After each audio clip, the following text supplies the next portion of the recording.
This case is for 2 May 2019, and our focus is over the slight risk region in Texas.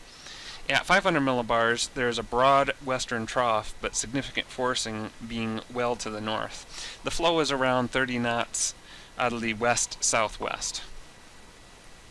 We'll start by looking at the overnight period leading into the event with the nighttime microphysics RGB. Keep in mind low clouds range from aqua to light green. A cold front can be seen surging southward through the Texas Panhandle and eastern New Mexico.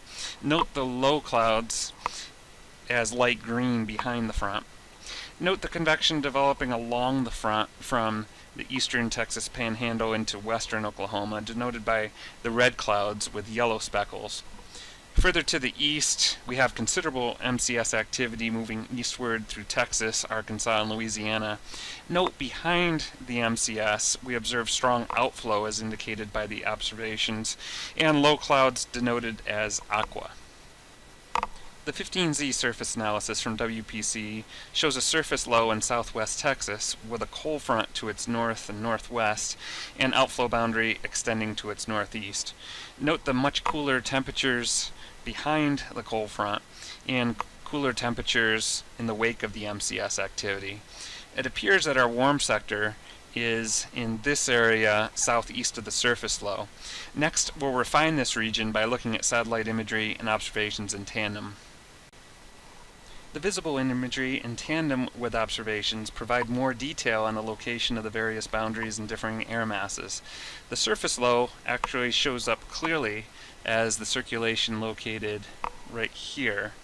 South of the surface low, a boundary appears coincident with the cold front, oriented like so. Northeast of the surface low, up to the point of this elevated convection, the boundary appears to be a combination of the cold front being reinforced by the outflow boundary from the MCS. Next, I'm going to stop on the last frame.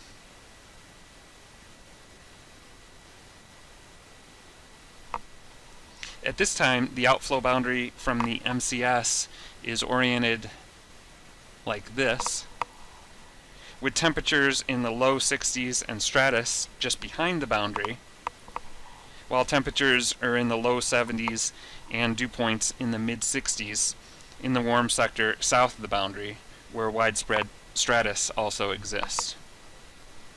Let's go back to the first frame.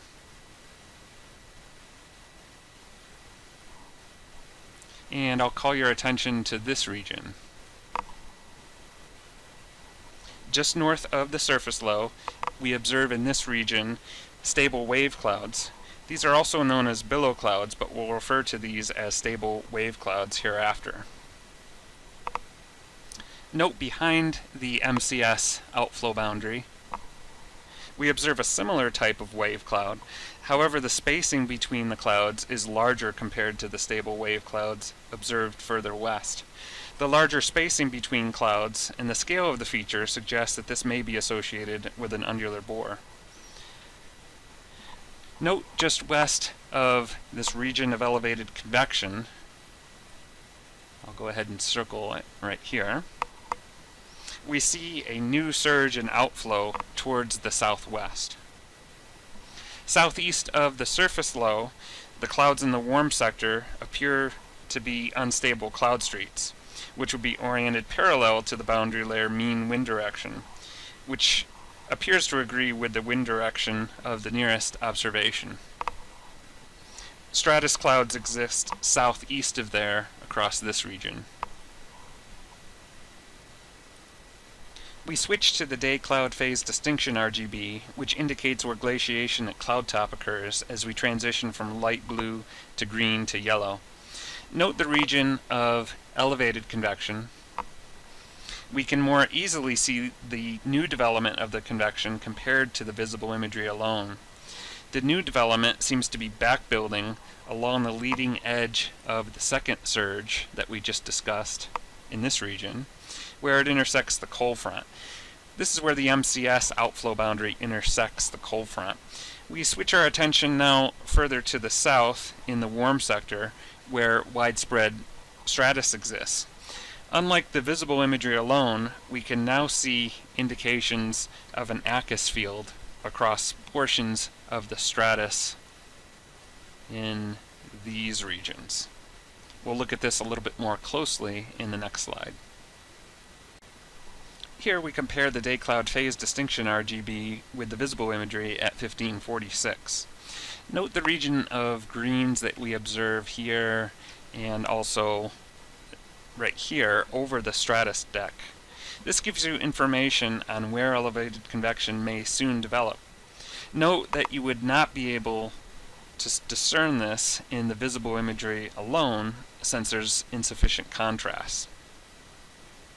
This is one of the key advantages of this RGB product made possible by new bands available in the GOES-R era. Let's look at area soundings.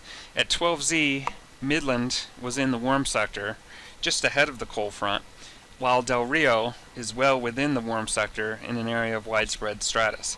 Both soundings have steep mid-level lapse rates, greater than 9 degrees Celsius per kilometer, which could favor severe storms.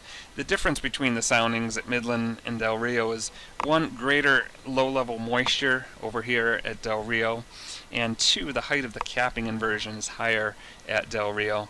The higher capping inversion at Del Rio and widespread stratus preventing potential insolation means that any convection that develops in this air mass will likely be elevated unless clearing allows for insolation.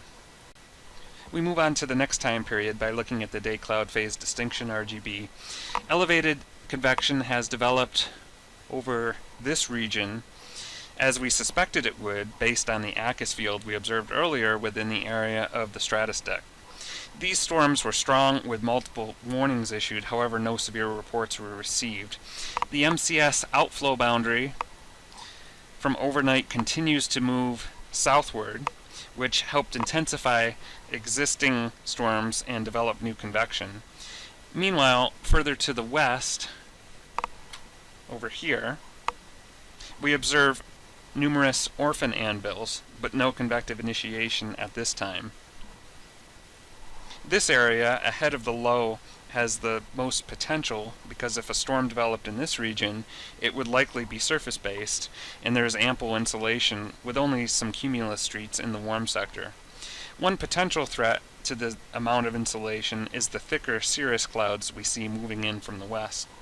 Let's analyze the environment of the narrow warm sector by looking a little bit more closely at the mesoscale discussion issued by SPC for the time valid at the end of this loop. The warm sector we identified as having the highest potential for surface-based severe thunderstorm is highlighted in this MD product. Note the ML Cape values in the warm sector are in the 2500 to 3500 joule per kilogram range as estimated from the RAP. There's also ample deep layer shear of about 40 knots, and temperatures aloft are relatively cold, as we noted earlier in the soundings. The eastern edge of the threat area corresponds to the edge of the stratus deck, where the main threat would be elevated thunderstorms. Next, we'll look at the visible loop, which goes from 16 to 2241Z. Note that the first couple of hours we've already seen in the DeCloud Phase distinction RGB. The most obvious feature in this loop is the westward moving outflow boundary, moving in this direction towards our warm sector located over here. Prior to the arrival of this feature, there were attempts at convective initiation, but nothing developed until the outflow boundary came along and intersected the cold front where the surface low was positioned. A new thunderstorm developed in this region and became severe near the end of the loop with hail reports up to golf ball size hail.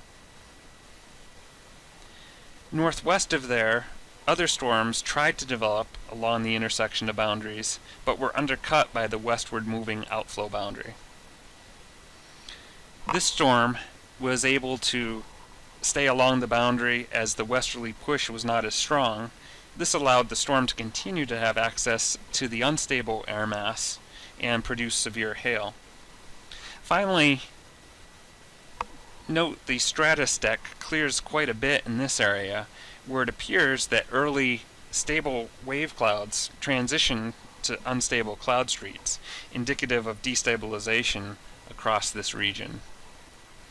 This is supported by the METARs, which show temperatures in the 80s. Recall the 12Z Del Rio sounding required sufficient heating for surface-based convection to occur, and this appears to have occurred. Moving on a bit later, ahead of this storm, we see indications of a southward moving outflow boundary. This is the outflow from the elevated thunderstorm we discussed earlier in the day and had since dissipated. Later in the loop, we can see the development of convection along this boundary. The sun is going down, therefore we'll stop using the DeCloud Phase distinction RGB at this point. We review what's happened from a radar perspective. This is the half-degree reflectivity from the San Angelo, Texas radar. Early in the loop, we see the elevated convection that already existed to the north and the newly developed elevated storms further to the south, and that includes the storm that we observed right here. And that storm didn't last very long. This is followed by the outflow boundary moving westward, which eventually developed a thunderstorm right here, which was surface-based, and we had golf ball size hail reported with it. Southeast of this storm, at the end of the loop, we see new convection develop along the outflow boundary from the elevated convection we observed in the DeCloud Phase distinction RGB loop. The boundary likely doesn't show up here due to beam overshoot, due to its distance from the San Angelo radar. Moving on to the VIS IR sandwich product, biased towards the IR band, we can see the outflow boundary that we just looked at in the RGB product right here, and if we go ahead and animate that, we can see that that does indeed develop additional convection along that line by about 2350 UTC, and there's rapid intensification of that thunderstorm development as indicated by the very cold cloud tops that we see. Later we see an enhanced V signature and also above anvil cirrus plume. Recall from the end of our previous loop that this area transitioned to an environment supportive of surface-based convection as temperatures warmed into the 80s. Also note that this storm moved towards the southeast, well to the right of the mean flow, which was westerly, allowing the storm to continue to access the warm sector. Next, we'll look at the radar reflectivity from Del Rio, Texas. Here's the area to focus on. This is where the outflow boundary developed a new storm, which rapidly intensified and moved southeastward. The storm was tornadic and also had hail up to baseball size.